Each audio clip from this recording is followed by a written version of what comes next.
Pregnant सास। जमाना कितना भी बदल जाए, इतना भी नहीं कि बहू घर आए और सास गर्भवती दिख जाए।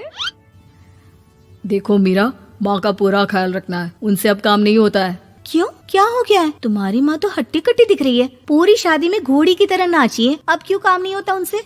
वो माँ प्रेग्नेंट है ना, बच्चा होने वाला है। मैं कभी भी भाई बन जाऊंगा इस साल के अंत तक। क्या बोल रहे हो? वो सर पर हाथ रखकर बैठ जाती है। यार, पहले क्यों नहीं बताया? कैसा मजाक है ये? झूठ बोल रहे हो ना? हाँ, झूठ बोल रहे हो ना? तभी ससुर की आवाज आती है। बहू, पानी गरम कर दे, तेरी सास को दवाई देनी है। समय पर दवाई ना दी तो परेशानी हो जाएगी। और हाँ, जरा काजू पीस कर दूध में मिलाकर ले आना। तेरी सास खुद से तो अपनी संभाल करेगी नहीं। हे भगवान, ये मैं क्या सुन रही हूँ? ये ससुर जी को क्या हो गया है? मैं क्या सोच कर आई थी? हाय रे, मैं तो किसी को मुंह भी नहीं दिखा पाऊंगी। अब ये रोना धोना बाद में करना, पहले गर्म पानी कर दो, माँ को दवाई देनी होगी।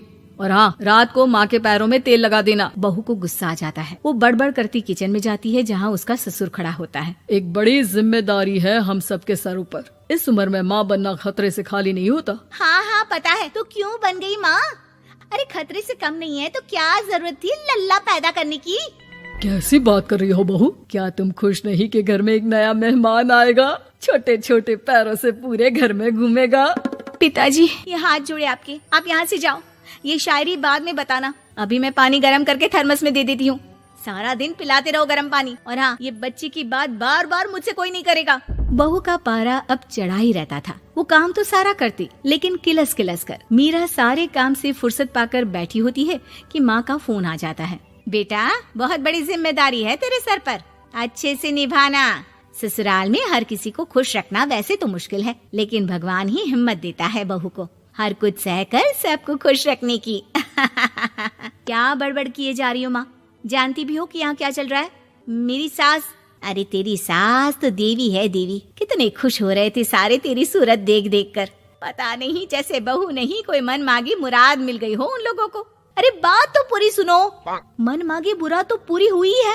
अरे मेरी सास को बच्चा होने वाला है, प्रेग्नेंट है वो। क्या बकवास कर रही है मीरा? ये बात किसी को कहना मत। मुझे तो बता दिया, लेकिन अब अपनी जबान सिल ले। कहाँ है तेरी सास? बात तो करा मेरी। पूछू जरा, पोता पोती खिलाने की उम्र में खुद का बच्चा खिलाने का शौक कहाँ से आ गया?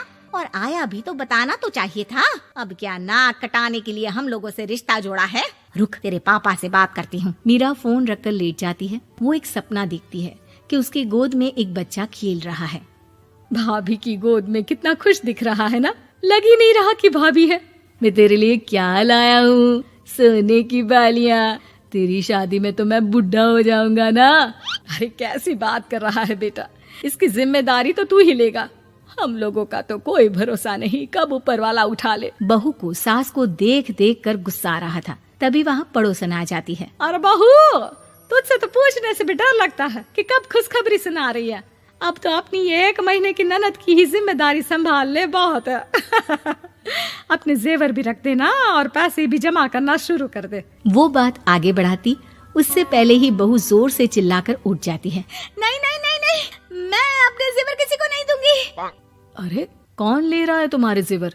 तुम औरतें भी ना सपने में भी जेवर ही संभालती रहती हो। मैंने जो सपना देखा है ना, सुनोगे तो होश उड़ जाएंगे। अच्छा, तुम अपना सपना बाद में बताना, पहले मेरा सुनो। कल मैंने इतना अच्छा सपना देखा, इतना अच्छा सपना देखा कि अगर वो पूरा हो जाता है ना तो मैं तुम्हारे लिए रानी हार बनवा दूंगा।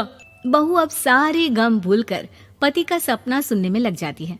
अरे क्या सपना था, बताइए ना।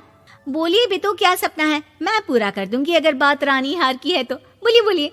मैंने रात को सपना देखा कि माँ को बेटी हुई है और मुझे बहन। सच्ची, इस घर में बेटी हो जाए तो मैं तो झूम ही उठूं। मीरा का मुंह बन जाता है। वो चुप हो जाती है और सपने की बात याद करती है कि बेटी हुई तो उसे ही अपने गहने उसे देने होंगे। फिर तो रानी हार की जरूरत पड़ेगी ही। भाई लड़की बड़ी होगी, उसकी शादी होगी तो जेवर तो चढ़ाने ही होंगे ना। कहाँ से आएंगे वो? कितने समझदार हो तुम मीरा। मैंने भी यही सोचकर तुम्हारे लिए रानी हार लेने का सोचा था। अरे फूटी किस्मत मेरी जो ऐसा परिवार मिला। मेरे पापा की तो मैं अभी क्लास लगाती हूँ, जो सब जानते हुए भी ऐसे परिवार में मेरी शादी कर दी। बहू पिता को फोन लगाने ही वाली होती है कि ससुर की फिर से आवाज आती है, बहू गर्म पानी ले आ जल्दी, थर्मस में खत्म हो गया है। बाद में खबर लेती हूँ मैं पापा की, पहले सास को गर्म पानी दिया हूँ। बहू अभी किचन में काम कर ही रही थी कि मीरा के मम्मी पापा आ जाते हैं। वो हाथ में ढेर सारे फल लेकर आते हैं। मीरा के पिता मीरा के ससुर से कहते हैं, लीजिए भाई साहब, ये फल रखिए, बहन जी को खिला दीजिएगा। वैसे कैसी है उनकी तबीयत? बस पता तो है आपको, ऐसे वक्त में जो होता है बस वही सब। मुझे तो सुनकर बहुत गुस्सा आया था, लेकिन चलिए, भाग्य में जो है लिखा उसे कौन टाल सकता है। डॉक्टर को दिखाए? हाँ हाँ, बस डॉक्टर आने ही वाला है। अच्छा हुआ आप लोग भी आ गए। उतने में एक सुंदर सी लेडी डॉक्टर आती है। पेशेंट कौन है आप? अरे नहीं जी, मैं तो बहू हूँ इस घर की। मैं तो अभी सोच भी नहीं सकती पोता या पोती के बारे में। अभी तो मेरी सास ही। अरे चुप हो जाना, देख तो ले, डॉक्टर है ये, किसी के भी सामने गुस्सा फोड़ देती है। डॉक्टर कमरे में जाती है और थोड़ी देर बाद बाहर आ जाती है। पीछे से सास भी निकल आती है। हे भगवान, इतना दुख तो किसी को भी ना दे जितना मुझे दिया है। देखिए बहन जी, आप लोगों को तो ये सोचना भी नहीं चाहिए था। वही तो मैं भी कह रही थी कि आप लोगों के लिए तो सोचना भी गुनाह है, लेकिन अब पछताए होत क्या जब चिड़िया चुग गई खेत। डॉक्टर वहाँ से चली जाती है। मैं माँ नहीं बन सकती, मैं प्रेग्नेंट भी नहीं हूँ। ये कैसे? तुम तो बोल रही थी कि अरे वो गैस का दर्द था और पेट भी गैस से फूल रहा था। डॉक्टर ने चूर्ण दे दिया है, गर्म पानी से फांकना है। मैं अभी लाती हूँ गर्म पानी। अरे मैं तो गीजर ही लगा देती हूँ। हाय रे, खुशी के मारे पागल ना हो जाओ।